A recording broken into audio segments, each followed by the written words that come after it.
তাহাজ্জুদের দোয়া আল্লাহ ফিরায় না। ইফতারির আগে যে দোয়া ওইটা আল্লাহ ফিরায় না। ইফতারি করার আগ মুহূর্তে আমরা যে পেঁয়াজু, আলুর চপ, বেগুনি, হ্যাঁ এগুলো খান আপনারা? রুয়াবজার শরবত খান নাকি? এই যে সাজায় রাখা হয় ডিজাইন করে, এইগুলো রেখে যখন দোয়া করেন এই দোয়াটা আল্লাহ শুনে খুব।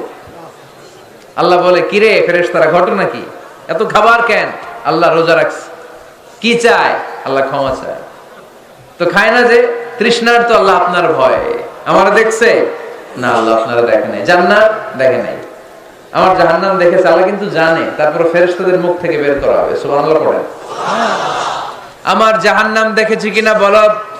ফেরেশতারা বলে না, জাহান্নাম দেখে নাই। আমার জান্নাত দেখেছে কিনা বলো, জান্নাতও দেখে নাই। কিছুই দেখে নাই, আপনারেও দেখে নাই। আল্লাহ এবার খুশি হয়ে যাবে। আমার খুশির জন্য আমার ভয়ে তৃষ্ণার্ত ক্ষুধার্ত সামনে খাবার হাত বাড়ালেই খেতে পারে, গ্লাসটা তুললেই পান করতে পারে, আমার ভয়ে খায় না। আমার ক্ষমা চায়, আমার কাছে ক্ষমা প্রার্থনা করে। এখন আমার বান্দা যা দোয়া করবে, বান্দার সব দোয়া আমি কবুল করে নেব।